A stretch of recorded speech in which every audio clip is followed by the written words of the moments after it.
Assalamualaikum warahmatullahi wabarakatuh. Jumpa lagi dengan Ustazah Winda dalam pembelajaran IPA tema 2 subtema 3, manfaat tumbuhan dan hewan bagi manusia dan lingkungan. Apa kabar kalian anak-anak Ustazah? Sehat selalu ya. Tetap semangat belajar dan tetap jaga kesehatan. Yuk kita simak sama-sama penjelasan dari Ustazah. Landasan Tauhid, Quran Surah Abasa ayat 24 hingga 32 tentang manfaat tumbuhan. Allah Subhanahu wa Ta'ala telah menganugerahkan dan melimpahkan berbagai macam makanan yang dibutuhkan manusia dalam kehidupan mereka di dunia. Satu di antaranya merupakan manfaat dari tumbuh-tumbuhan. Dalam surah An-Nahl ayat 5 tentang manfaat hewan, Allah menciptakan hewan-hewan ternak berupa unta, sapi dan domba untuk kemaslahatan kalian wahai manusia. Di antaranya adalah menggunakan wol dan bulunya untuk pakaian hangat, di samping kemaslahatan lain pada susu, kulit, punggung dan dagingnya yang kalian makan. Dalam 2 video sebelumnya kita telah belajar tentang adaptasi tumbuhan dan adaptasi hewan.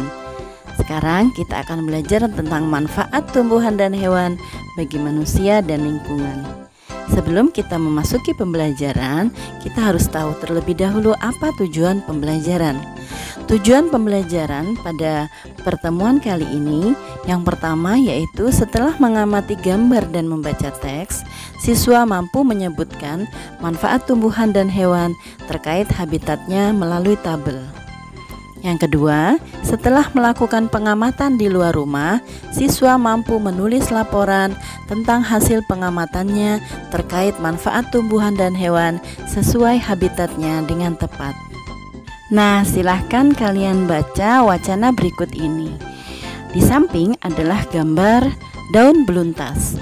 Beluntas adalah tumbuhan semak. Tumbuhan ini bercabang banyak, berusuk halus, dan berbulu banyak. Beluntas dapat tumbuh di daerah kering, tanah keras, dan berbatu. Tingginya bisa mencapai 3 meter. Dengan habitat dan ciri fisiknya tersebut, beluntas banyak dimanfaatkan sebagai tanaman pagar. Banyak rumah-rumah menggunakan beluntas sebagai pagar hidup. Berikutnya adalah wacana keong sawah. Perhatikan pada gambar, di situ ada gambar keong sawah. Keong sawah atau tutut hidup di perairan dangkal yang berdasar lumpur. Keong banyak hidup di sawah, rawa-rawa, pinggir danau, dan pinggir sungai kecil. Keong sawah berguna untuk membersihkan lumut di kolam ikan. Keong membersihkan lumut atau rumput yang biasanya tumbuh mengambang di atas air. Nah, dari 2 wacana tadi, tentu kalian sudah tahu apa manfaat beluntas dan apa manfaat keong emas. Ya, betul. Beluntas manfaatnya sebagai tanaman pagar dengan ciri-ciri yang tadi sudah tersebut. Kemudian, keong sawah manfaatnya adalah membersihkan lumut di kolam ikan. Keong bisa membersihkan lumut atau rumput yang biasanya tumbuh mengambang di atas air. Sekarang kita akan mengetahui manfaat tumbuhan secara umum. Manfaat tumbuhan ada 7. Yang pertama sebagai bahan pangan, kedua sebagai bahan sandang, yang ketiga sebagai bahan bangunan, keempat sebagai bahan obat, yang kelima sebagai bahan baku industri, yang keenam sebagai bahan pewarna alami, yang ketujuh sebagai bahan untuk menjaga kualitas air. Selanjutnya kita akan jelaskan satu persatu ya. Sebagai bahan pangan, bagian tumbuhan yang dapat digunakan untuk bahan pangan antara lain batang, daun, bunga, buah, dan biji. Contoh tanamannya, kalau batang itu contohnya tebu, daun bayam, bunga tanaman kol ya, kemudian yang buah contohnya timun, tomat, kemudian biji contohnya kacang mete. Bahan sandang. Serat kapas dapat dimanfaatkan untuk membuat kain katun. Selain serat kapas, ada pula yang lainnya, yaitu contohnya serat kelapa, kemudian getah karet, dan serat nanas. Sebagai bahan bangunan, kayu dari pohon jati, pohon kelapa, dan pohon meranti dimanfaatkan untuk bahan bangunan. Bisa sebagai kursi, ya untuk meja, lemari, tempat tidur, dan lain-lain. Berikutnya sebagai bahan obat. Banyak tanaman dimanfaatkan untuk obat. Contoh, jahe untuk obat batuk, kumis kucing mengobati ginjal, daun jambu biji untuk obat diare. Sebagai bahan baku industri, getah karet digunakan untuk pembuatan ban, getah pinus untuk campuran cat, kayu pinus digunakan dalam industri kertas, buah kelapa sawit untuk minyak kelapa. Bahan pewarna alami, tanaman dapat digunakan sebagai pewarna. Sawi dan pandan digunakan untuk warna hijau, wortel pewarna jingga, dan kunyit pewarna kuning.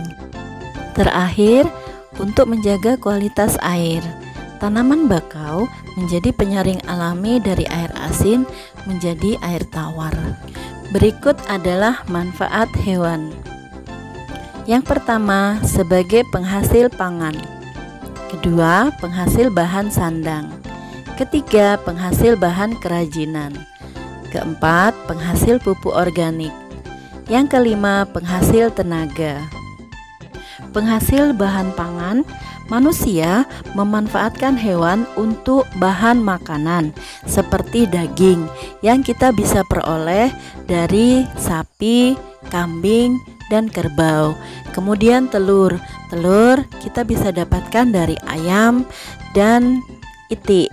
Kemudian susu bisa kita peroleh dari sapi ataupun kambing.